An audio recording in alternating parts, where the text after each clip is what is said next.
All right, guys, JC Sense here, coming at you with another talking head on a topic that literally popped into my head last night, late in the night while I was trying to sleep, while fireworks are going off and my dogs are literally having panic attacks. I guess they're kind of related. How to deal with a bad company / bad RMA experience. I get so many emails every single week of people telling me like 88 pages worth of dissertation on what's happening with whatever company they're dealing with. So I figured maybe it's time to do a video to give you guys some best practices of things to do and not to do if you're dealing with a company that you feel like is giving you the runaround. But first, I'm gonna give you the runaround by making you watch this message before I get to the video.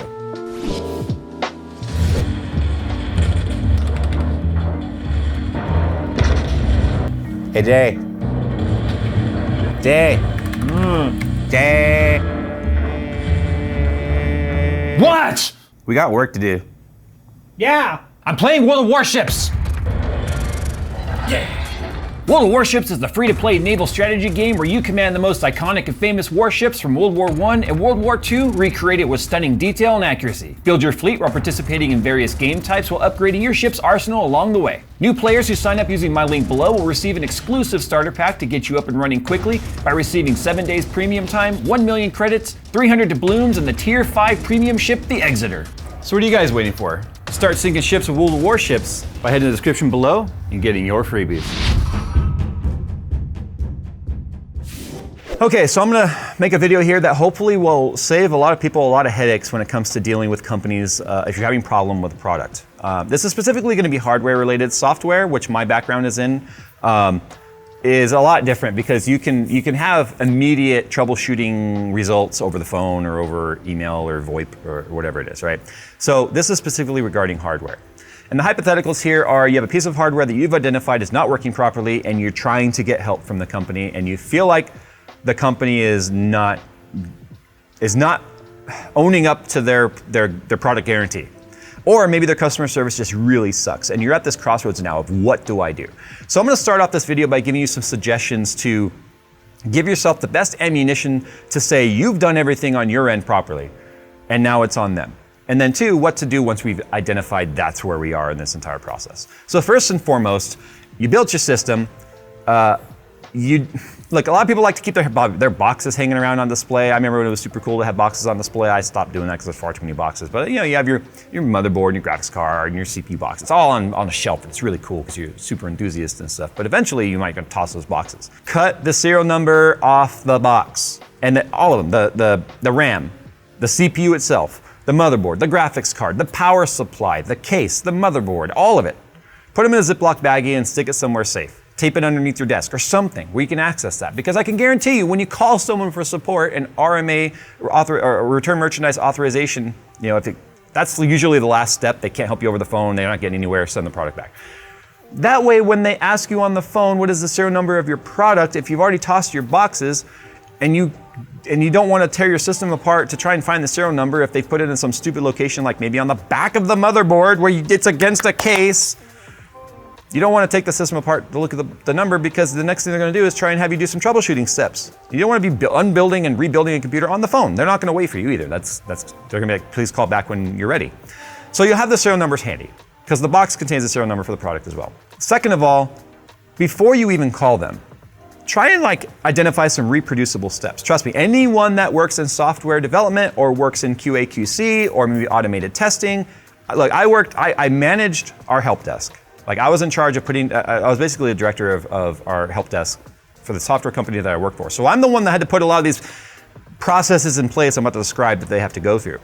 And then I also was the top level tech support for our software when things kind of work their way through those systems. But anyway, I digress. So I have a lot of experience here of understanding the things that need to take place before things can escalate through the help system. Repro steps is very important. And anyone that, again, I said works in development will understand the importance of repro steps. Let's say there's a piece of software that's not working right. You have to identify what part of that software isn't working right, and the developer that maybe owns that module of code is gonna say, well, they're repro steps. You're gonna put it in the repository, you're gonna fill out the ticket, and they're gonna be like, there's no repro steps. How am I supposed to test this? So repro steps or reproduction steps to reproduce the problem. So that way you're not having to just be like, well, I don't know, it didn't work this time, and I don't know. So I plugged it in power, I push power, it boot loops a few times, I get a red GPU light. That's not good enough, because what you also have to verify at this point, if you've called the GPU manufacturer, if that's who theoretically is wrong here, take that GPU out, try it in another system, a friend's system, something. Does it work in that system? No. Does another graphics card work in yours? Yes. Okay, you've identified the graphics card has a problem here. Or potentially the VBIOS on the graphics card or something. Potentially the BIOS on the motherboard, but more than likely the graphics card. So that's information. Like that alone, that card does not work in another system and another card works in that one, really allows you to zero in on where the problem is. Because the last thing you want to deal with is you've called the motherboard manufacturer saying there's a problem with my system, and then they identified that, hey, the graphics card is the problem. They're going to say, hey, give your motherboard manufacturer or the graphics card manufacturer a call. Thank you, closing ticket, goodbye, have a nice day. You've just wasted your time and now you're even more frustrated. So having reproduction steps or repro steps is extremely important, because what you can also do with that is go online. Go online to Reddit or go online to any sort of tech forum where there's knowledgeable people, because I can guarantee you, one person like myself that has over 30 years experience working on computers or with computers and troubleshooting and such will never have as much knowledge as the collective whole of everyone. Everyone's experiences are equal to greater than anyone's individual experience. That's just the way collections work, right? So there's a chance that someone out there is going to be able to provide you more experience and more help than even the person you're calling, because level 1 tech support, no offense, I started at level 1 also myself, they're just going through a checkbox. They're going through a check system and a flow chart that says these are the things they have to try before they even have authorization to escalate it to the next level. And it's going to frustrate you because you've probably tried all those things, but you just have to go through it.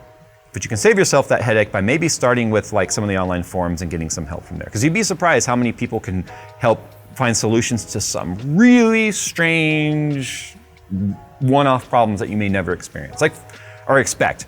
Like for instance, Kyle recently realizing that not having a CPU header plugged into the Zenith Extreme motherboard will actually provide a postcode error saying, error, no CPU fan detected, but doesn't send a signal to the graphics card to put it on the screen. So you get a black screen with a postcode error and you think the motherboard's bad when all that's happening is you don't have a CPU plugged in, or fan plugged in the CPU header. Stupid, I know, but that's on ASUS for that one. We experienced that around here. We discovered that way in the, a long time ago, which also had us scratching our head. But we've had so many weird one-off experiences that have had us scratching our head. I guarantee somebody can help you maybe troubleshoot yours prior, or at least give you some direction prior to talking to them. So let's say that doesn't yield any results. You've identified the thing as bad. When you call tech support, just humor them and go through all the stupid suggestions they're going to give you. Yes, you're going to get the, have you tried turning it off and on again? Have you tried taking it out and seating it back in? Have you tried blah, blah, blah? Have you confirmed your power supply is good? All these things, right? And you have to go through it. Once you've done that and you've gone through to level 2, more than likely they're going to ask you to confirm the troubleshooting steps again. And then level 2 and beyond normally is the one that has the authorization to issue an RMA. Once you have the RMA, this is where you really have to start protecting yourself. We have heard so many horror stories and experienced myself, go back to the Newegg fiasco, of sending in a perfect physical condition product. It goes to the RMA department. You get an email response. We've received your product and we've denied your RMA because of physical damage. And you're going, what the fuck? Everything was fine. What do you mean physical damage? It's now your word versus theirs. Unless, my recommendation is you literally take a video and keep it on hand, and maybe even submit this video to the RMA ticket as well, because you have correspondence happening there that's all under the same ticket, of showing, here is my motherboard. Let's say it's an Intel board, because AM4 socket and AM3 Plus and all that it's very hard to damage it because the pins are on the CPU, not the board, right? Here's my board. Everything is in perfect condition. Close up of the pins, everything's perfectly straight, all different angles, because remember some pins might be hard to see from certain angles. Say, everything's perfect. The cover is now on. The board is now slid into the bag. The bag is now taped. The bag now has the foam around it, or however it was packed. And this is where keeping the original packaging really helps, because if you package it your own way, they could argue that your packaging damaged it. But if it's in the original motherboard box exactly as it came to you, that makes it even harder for them to complain about it. Here it is going into the box.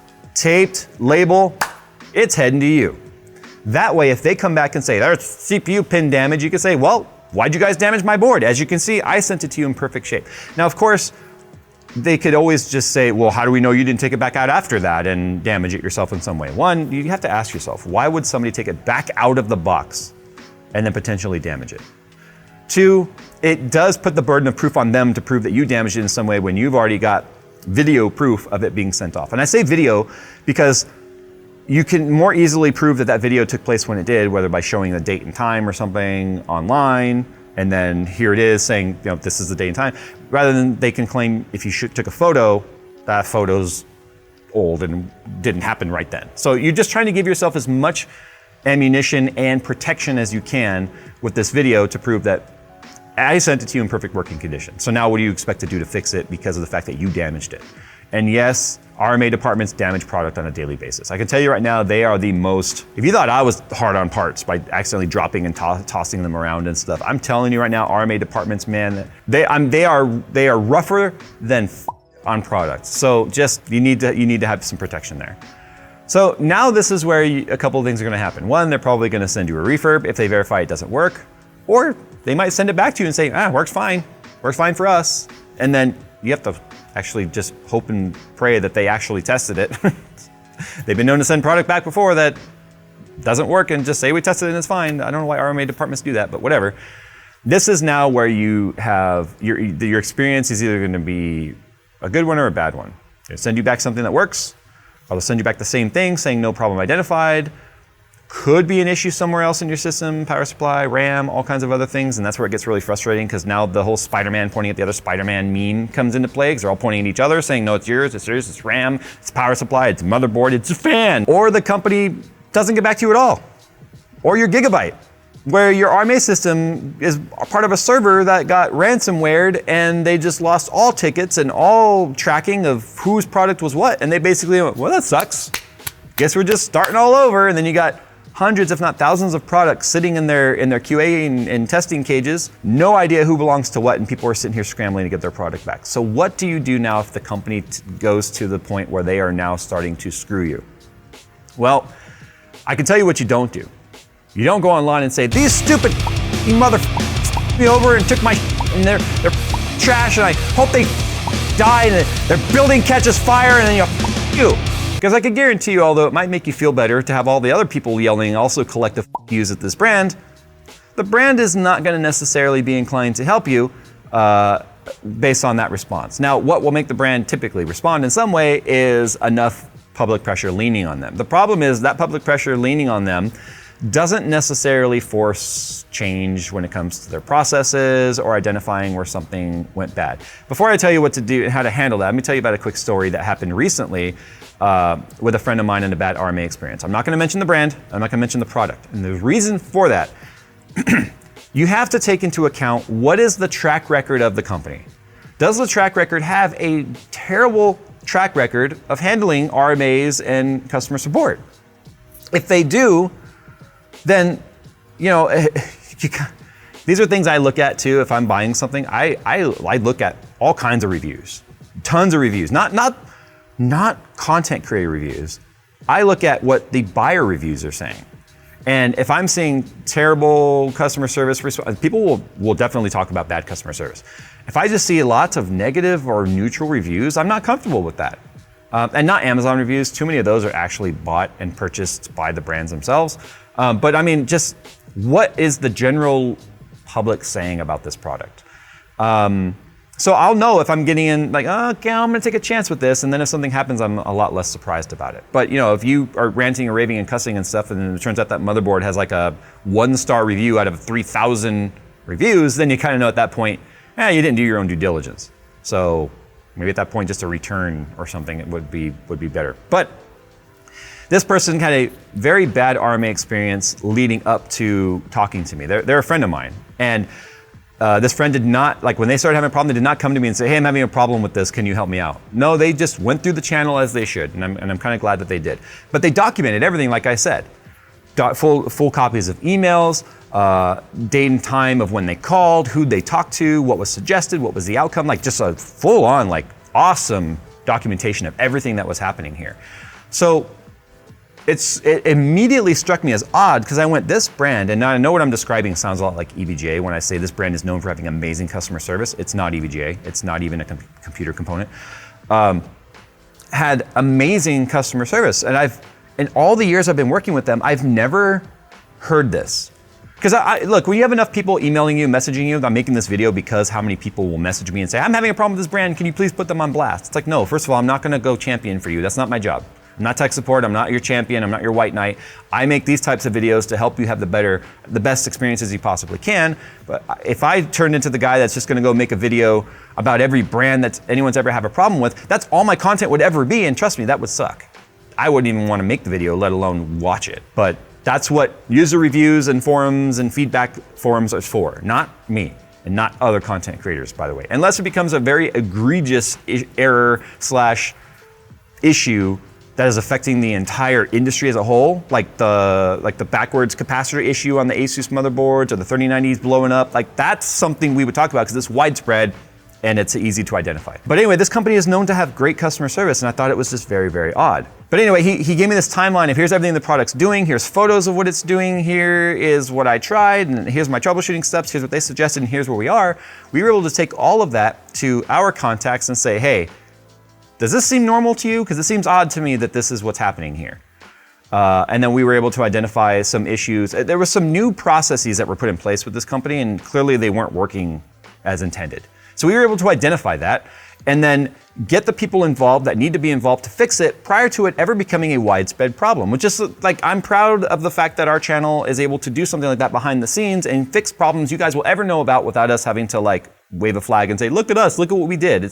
That's why I'm also not naming the brand and the company and the product or any of that right now, because it's not important who it is or what it is. It's just the fact that we were able to identify a problem before it turned into a big problem with a new process that was in place. I'm happy we were able to fix it for this person. I'm sad that it took them a month and a half to get it handled. So yeah, let me just say that. Anyway, moving on. If you've identified the product as bad and now you're getting the runaround from the company, you take that timeline that I just described, you put it online, and you just put it out there. You put it out there. You say, here is my experience, and this is where it takes discipline. You keep your composure. You don't become accusatory, name-calling, claiming they're doing it on purpose, or they're shady, or they're crooks, even though that could potentially be the case. I can tell you right now, though, it's very rare that a company is intending to, let's just screw the customer and let's steal their money. I mean, that happens when they put out a bad product. It just happens naturally. You just give them your money willingly. But what it takes is your user experience feedback to prevent people from falling in the same trap. You may never get a working product and you may never get your money back. And that sucks, trust me. And you're never gonna sue for it. You're gonna see people say, you should sue them. Do you know why? Because they're not the ones that have to be involved in it. Because I can tell you, the company has everything they need to defend themselves, whether they're in the right or in the wrong, and you're the one that is going to spend 100 times more than that product costs to fight them and get nothing for it. You're not getting damages, you're not getting pain and suffering, you're not getting any of that crap. That stuff is reserved for people that have real pain and suffering and real problems. Your mental distress over your board not working or your graphics card not working is not pain and suffering. Lost money? Nope, that's not a leg to stand on. You did not lose work over it because you were working up to that point, weren't you? And even then, it's extremely difficult to prove lost wages and lost work. And trust me, I know we live in the country of lawsuits. You don't have a leg to stand on to try and sue this company. You're not, whatever company, you're not getting anything for it. And you're not gonna go through the effort, and you're not gonna hire a lemon law lawyer because of the fact that it's going to cost thousands, if not tens of thousands of dollars for something that may be worth 1/10 of that, 1/100th of that, 1/1000th of that. And the lawyer is just gonna, pay me, sure. You wanna pay me? Pay me up front. Here's the retainer. This is what it's gonna cost me to get going. They're gonna benefit from it, not you. So lawsuits, forget it. It's not real. It's not gonna happen. Unless it turns into some sort of a class action because of a widespread problem. Completely different video. So you take solace in the fact that you're helping people prevent, like maybe keep them out of this situation, and then you just move on. You do what you gotta do to replace the product some other way, and then you just choose to never buy anything from that product or that company again. And lots of people are that way, and they will do that, or they'll wait and see. There's a company as they turn themselves around. I can tell you right now, I've had one successful lemon law product, like got my money back because of lemon law. One time. And with all the products I've ever bought in my life, one time, it was a Samsung LCD TV. I bought the TV, and within a few months, and this was back in like the early 2010s, maybe late 2000s, like 2008-9 era. I think little Jay was like a baby, if not quite born yet. Anyway, doesn't matter when. After a few months, started getting green dotted lines, looking like the Matrix, but transparent through the entire screen. And I'm like, that's not normal. Went through my own troubleshooting steps, replaced the cable, made sure it was happening on all input devices, all inputs, right? So different DVD player, set-top box, Xbox, like all that stuff was doing the same thing. Changed the HDMI port, doing the same thing. Unplugged the HDMI cable, put in a different cable, same thing. Menu system was funny because menu system was somehow on top of it. So when I bring up the menu, it didn't have the lines. The lines were behind the menu, which was really odd. Anyway, called Samsung customer support. What they end up doing is immediately sending out a local repair company, like the Samsung like authorized repair. They come out, they literally take the panel off the wall, they put it on the couch or this pad thing they put down, and they literally take the unit apart and they replace a control box that's in there. I was like, and it was not an expensive TV. I didn't have a lot of money back then. I went to Best Buy and found one that was like $700. And we're talking like late 2000s, $700 LCD TV is not a good TV, okay? I'm just telling you. I was like, they seem to be going through a lot of effort for something not expensive, but that's fine. I just want a TV that works, I don't care. They replaced the module. They put it back on the wall, everything's working, sign here, cool, they're out of there in an hour, everything's fine. Swear to God, like not even a week later, the lines come back. And basically the guy said, hey, if the lines come back, give me a call. So I called him, I can't remember his name, but anyway, I called him directly on his cell and he was like, okay, that's odd. He says, go ahead and call Samsung customer service back. He's like, I'm the one that will get it because I'm the repair guy in this area. He's like, and he's the one that actually told me, he's like, keep track of it. Like I'm telling you, he's like, keep track of it. He's like, this is number 2. And I'm like, okay, this guy knows something, right? Call the company. I have to go through all the same troubleshooting steps again. I'm telling you right now, go through the script. It's not an RMA, it's a work authorization, right? Because it's not sending anything back, they're coming to you. So it's a work authorization, they come, the guy does the same thing. He goes, well, he's like, the fix for this, according to Samsung, is to replace the module again. He replaces the module again. Back on the wall, everything's working. Fast forward another month, maybe 2, the lines are back. And I'm just like, what the actual fuck?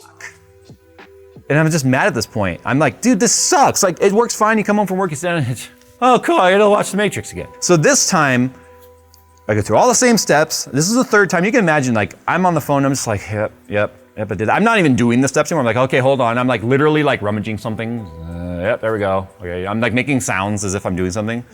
Not even kidding. I'm sitting there on the couch, like feet up in a beer. Just, okay, yep, okay, hold on. Where's that again? Like playing like I don't know what I'm doing, okay?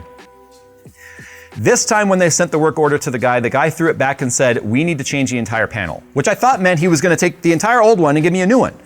No, the only part that remained original was the enclosure. He changed the screen, the backlight, everything.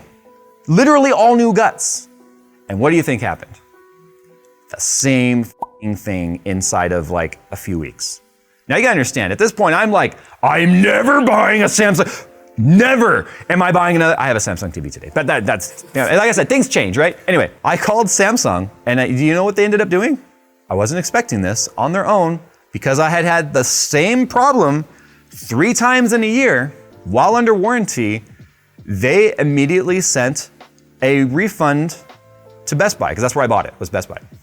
So I got to go to Best Buy and choose either to get my money or spend it in store. So I spent it in store and ended up getting a different TV, and that worked fine for years. In fact, that TV still works. I gave it to my sister. It's a decade later. But Lemon Law is there for that very reason. I was just shocked that Samsung did it on their own. Normally you would have to fight it and like say, hey, this falls under Lemon Law, and like throw like consumer protection laws at them. But anyway, the very same thing does exist in computer parts. Long story and a long roundabout way of saying, if you're getting the same problem repeatedly, you need to look up the local and regional lemon laws for your area, whether they be federal or state or whatever, and start throwing that information at them saying, hey, you know, if this happens one more time, you have to refund me based on the law. And you cite the law, and at that point they're like, no, it's whatever, and they go look into it and find out they have to. A lot of you could be getting your money back and don't even know it. So anyway, what you don't need to do though, like I said, don't go online, don't start telling your content creator, you shouldn't be working with this company, here's why, because I'm mad at them. You should be just documenting your case as detailed as you possibly can. Be happy that you're maybe protecting someone else from being in the same situation, learn from it, and unfortunately move on. If enough people have the same problems,